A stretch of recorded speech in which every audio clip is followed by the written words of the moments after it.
What's up everybody? Welcome back to another video. For those of you who are new here, welcome to my channel. My name is Bondi. I am the founder and part owner of Roasted Coffee Company. My channel here is a combination of all things coffee and all things business. I like to help people who are looking to start their own coffee roasting companies.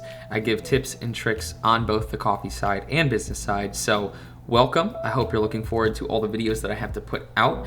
And for those of you who've been following me, welcome back. Today's gonna be a super laid back video. I don't have any one thing specific that I wanna talk about. However, there's gonna be a lot of good bits of information here. Some tips and tricks, okay? Good stuff. So, I'm just gonna kind of consider today a coffee vlog of sorts, right? It's gonna be laid back, chill, just kind of cruise as we go. I also wanna make sure that I update you guys in the business. So that's kind of gonna be what we're doing here today in a vlog style. First things first, so you guys have seen my bags before. I just got another shipment of coffee, which I am super excited about.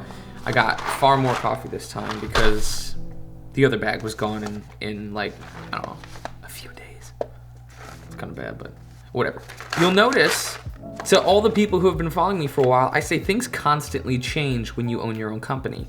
Okay, you just decide that you like things done a different way or you want to implement small changes here and there.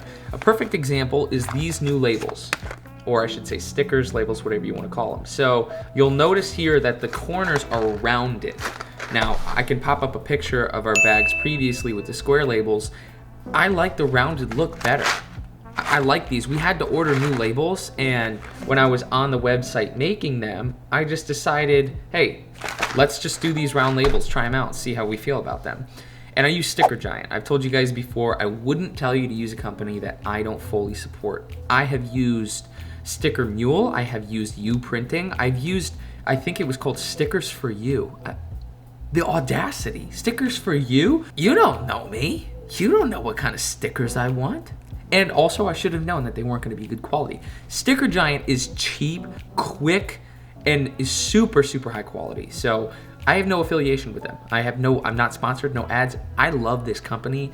Highly suggest you use them for your labels, your stickers, everything. So the point I'm making there is that we're still changing things, okay? Small changes, but the labels are now round corners instead of square. That's why I tell you guys, always stay open to ideas, okay? Always stay open to new things. Now, I'm gonna grab my list here real quick. Oh, business tip. If you guys are looking to start a company or reach any sort of goals that you have set for yourself, regardless of what they are, you need to get yourself a journal, okay? Get yourself something like this that you can just jot down ideas. I have quotes in here that I like. I have all kinds of different things that I've written down in here. Super, super helpful. So moving right along, I got my shipment last night, and guys, I broke the world of boxes, okay? I have a secret that's gonna be so helpful. I hope this is something that you guys have thought about because I'm actually really proud of it. If you've ever tried to buy boxes and you want custom boxes, you know that they get really, really expensive. I mean, ridiculously expensive. As much as you want to have your logo, your brand on a box that you're shipping somebody, a box is just meant to get the product from point A to point B. So once people get it and they take the product out, they're throwing the box away. Needless to say, spending money to brand and label a box is kind of pointless. You're getting no return on your investment. And although you may care, most people probably don't care whether or not it's labeled. But I have the cure. I have the trick, the antidote. Okay, I was sitting there thinking one day, how do we brand our boxes without making our boxes, $3, $4 a box, which is ridiculous. Well, I went online and I decided that I was gonna look something up, and bam, what is that? It's a stamp, okay? The stamp cost us $60, custom stamp. Now, that might sound like a lot of money. However, you just buy it one time purchase of a $60 custom stamp, you're good to go. Now the reoccurring cost is the ink, but the pad of ink that we buy is $14, and they say it averages between 300 and 400 stamps. So we're talking about 4 cents a stamp, okay? 4 cents a stamp, as opposed to a box where the price is gonna be $2 more, $1.50 more to have it branded. Our boxes are 4 cents more expensive now. That's such a win. Not to mention, I love the way that it looks. So these boxes look super cool. The stamp looks really good. It's kind of the hip industrial rustic look, and that's exactly what we're going for. Obviously, if that isn't your vibe or your look, maybe that's not for you, but again, people don't care what the box looks like. I just think it's cool now that people can see the box delivered and immediately go, oh cool, it's my coffee, it's Roasted Coffee Company, as opposed to just reading the return address or return label. That's a tip right there to save you a lot of money when it comes to branding your own boxes. Let's look at the next item on the list. All right, those of you who saw the last video, we're moving right along getting into this grocery store that we've had discussion with. So we called a little bit ago, I called a little bit ago. They said, go ahead and bring in the product, and we did. Now, like I said, they had no issues with it. They said, okay, cool, looks good.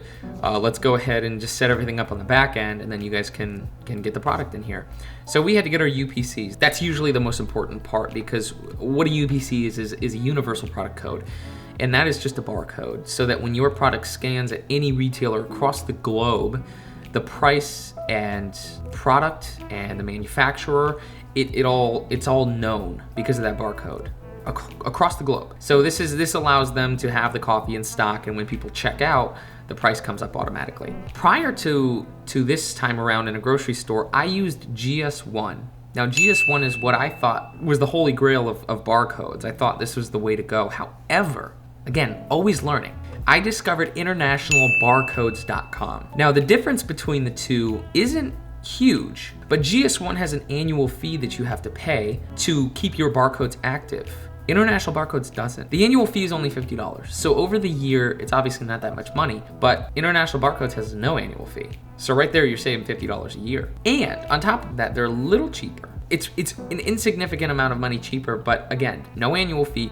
It was super quick, super easy. They gave me the barcodes immediately, and they provide you with a library where you can go in and add your product name and price and everything so that they keep track of it on your website. If you go, what barcode number was, let's say Hot Blonde Whole Bean, that's its unique 3-digit number at the end of the barcode. And you go, which one was it? Was it 096? Was it 091? They allow you to go in there and put everything in so that you can go back for reference and go, oh, okay, great, that's Hot Blonde Whole Bean. Anyways, check them out. If you guys are in the process of getting in a grocery store or need barcodes, internationalbarcode.com, 100%. Now, moving on, I want to have a debate here. Not a debate, I just want to get people's feedback. I have recently been using my Hario pour over, okay?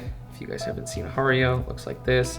Essentially, what it is here is this setup like this. All right, we got the Hario V60, and I like the Hario, okay? I haven't used it too much. I've used it in the past, but I just recently got it and a nice carafe to go with it. I've been using a Fellow pour over. I love Fellow. It's probably my favorite coffee equipment brand. So I'm not talking bad about Fellow here at all, but here's the Fellow pour over, okay? You have this piece here, which is your carafe essentially, but it also is double walled so you can use it as mug. And then here is the pour over part. And the filters just fit right in there like any other pour over. I'm curious, have you guys used either of these, and which one do you like better? I want to do like a side-by-side taste comparison. I might do a video, but I've really been enjoying using the Hario. The timing is almost always perfect on this, as far as brewing your coffee. I love just the functionality, the look, everything about it, but I still feel like my favorite's gotta be Fellow. The difference is the price. Fellow is far more expensive, and I'm questioning that now because I love the Fellow brand. Like I said, I'm not trying to talk bad about Fellow at all, but for the price you can get the Hario, I like the Hario just as much. It comes down to probably look and which one you prefer, as well as functionality. Like I can just drink from this as well as brew into it. I don't know, I'm curious to hear your thoughts. Fellow versus Hario, which one's better? And lastly, guys, so now that we're gonna get this coffee in the grocery store, I'll pop up a sticker that we have made. We're gonna be putting it right here, and it's just to show people that it's whole bean. So this is a side note of what you need to do, things you need to think about when you're putting your coffee in a store. You think people could pick it up and just, that's whole bean, but you would be surprised. The first time that I had coffee in the store, I had whole bean written on the bottom of the label, okay, typed out. And I mean, it wasn't that big, but it wasn't that small. Apparently the grocery manager was like, hey man, people keep asking if this is whole bean. And I was like, well, I mean, what do you want me to do? He was like, can you make it a little bigger, put it somewhere else? I was like, you can't fix stupid, I'm sorry.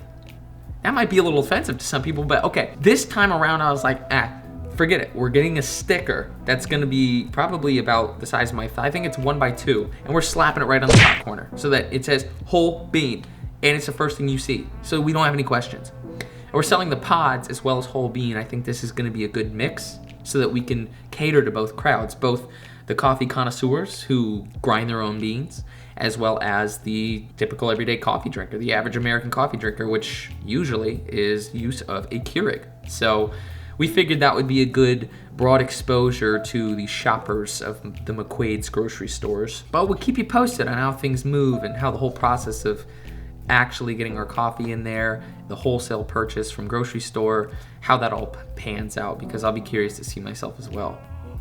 Last thing I want to talk about, again, for those of you who've been following me and for those of you who are new, we have now grossed over $5,000 in sales, and that's just under a month. So I believe 2 days, 1 or 2 days from today will be the official 1 month of our launch. You know, $5,000 over, I'm humbled, I'm grateful. I'm so thankful for everybody who has participated in giving us that support. Our orders are pretty steady now, so we hope to continue to see this trend. Even though we had a wicked successful launch day, we hope that as we move forward into wholesaling, we can kind of meet that launch day standard or bar that we set pretty high for ourselves. So far, everything has been very successful. The tips and tricks I'm giving you are the things that I've learned along the way and continue to learn as we operate a successful coffee roasting operation. Go ahead, let me know if you guys found anything interesting today about the boxes, whether you've ever thought about stamping them.